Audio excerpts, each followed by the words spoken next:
এখানে আমার অনেক অনেক মায়া জড়ে আছে, যা আজকে আমি মানে ভাষায় প্রকাশ করতে পারছি না। আমার অলরেডি কান্না চলে আসছে।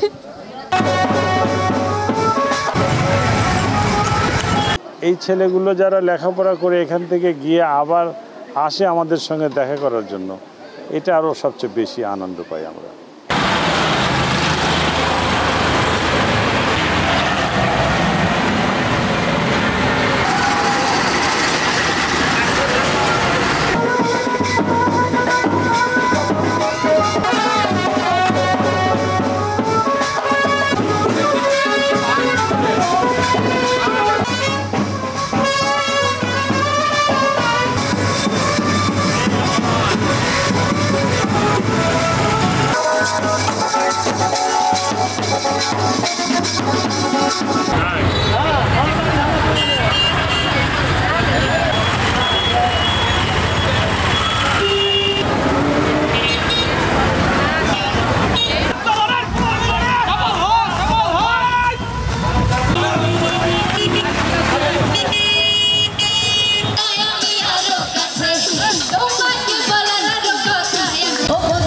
রিফাত ভাই দেখা যায় না।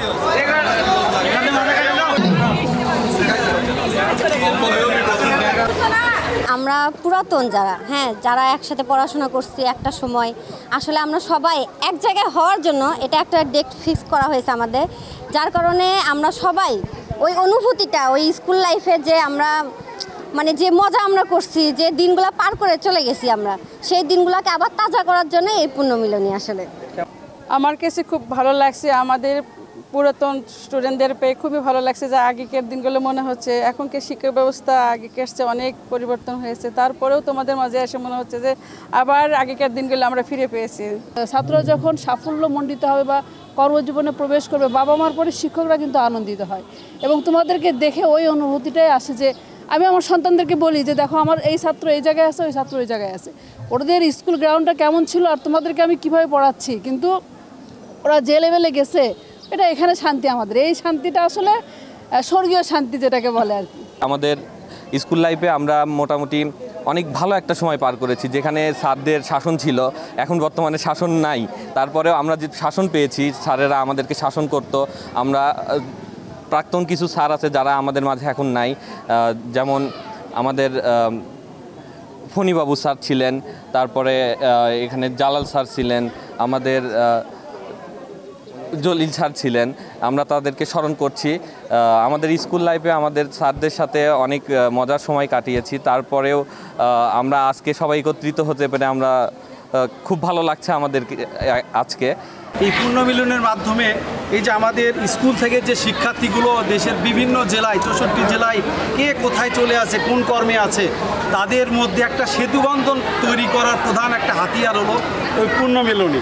এই যে আজকে যে তারা পরস্পরের মধ্যে সৌহার্দ্য এবং বাংলাদেশের যে জেলায় যাক কোনো একজন শিক্ষার্থী, সেখানে যে কোনো রকম বিপদ আপদে তাদের সাপোর্ট, এই সাপোর্টটা তৈরি হবে। আর আমাদের শিক্ষক হিসেবে আমরা গর্বিত, যেমন আমাদের সন্তানেরা যদি বিদেশ থাকে, বিদেশ থাকার পরে 10 বছর 5 বছর পরে যখন দেশে আসে, পিতামাতা হিসেবে যে আমাদের অনুভূতিটা তৈরি হয়, আজকে আমাদের এই আমরা শিক্ষক হিসেবে আমাদের মধ্যে এই আনন্দ অনুভূতি হচ্ছে যে ছেলেমেয়েরা কবে পড়াইছি তারা এই তাদের পাঠদানের পরে আজকে আবার আমাদের সঙ্গে একত্রিত হচ্ছে। পারস্পরিক প্রতি শ্রদ্ধাবোধ এবং ভালোবাসা এবং একটা সবার প্রতি ঐক্যবদ্ধ থাকার যে মনন কিংবা মানসিকতা, এটা আসলে অন্য কোনো স্কুলে দেখা যায় না। যার পরিপ্রেক্ষিতে আজকে আমরা এখানে পুণ্যমিলন অনুষ্ঠানে অনেক ছাত্ররা আমরা একত্রিত হয়েছি।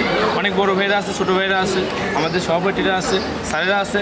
আমরা আসলে এইটার মাধ্যমে সবার সাথে একটা যোগাযোগের মাধ্যম তৈরি করতে চাচ্ছি এবং সেদিক থেকে উত্তরণ উচ্চ বিদ্যালয় সর্বদাই শ্রেষ্ঠ এবং সেরা, কারণ এরা একে অপরকে সহযোগিতা করতে ভালোবাসে, এরা একে অপরকে পাশাপাশি যে কোনো কাজে উৎসাহ উদ্দীপনা দিতে ভালোবাসে।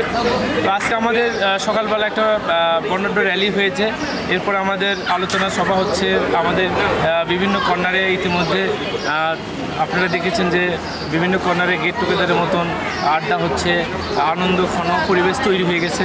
এরপরে আলোচনা সভা, দুপুরে আমাদের মধ্যাহ্ন ভোজ আছে, তারপরে আমাদের সাংস্কৃতিক প্রোগ্রাম আছে, সারাদিন ব্যাপী আমাদের অনেক প্রোগ্রাম রয়েছে।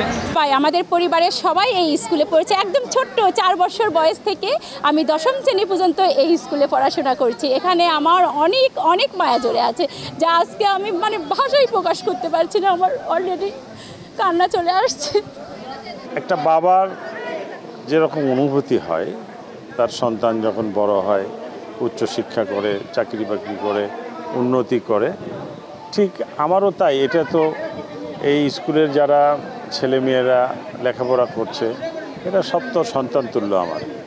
এবং আজকে এই স্কুল থেকে লেখাপড়া করে গিয়ে তারা কেউ চাকরি করছে, কেউ বিজনেস করছে, আবার সেই প্রতিষ্ঠানের মায়ার জন্য তারা আবার এই পুনর্মিলনী অনুষ্ঠান করতে এসছে। এটা তো মানে আমার চাইতে আনন্দ কারো বেশি নয় যে এই বাগানেরই প্রোডাক্ট এই ফুলেরা, সেই ফুলটা সুন্দর হয়ে ফুটেছে, সেই ফুলগুলো আজকে আমার চতুর্দিকে ঘিরে আছে। এর চেয়ে আর ভালো অনুভূতির আর কিছু নাই।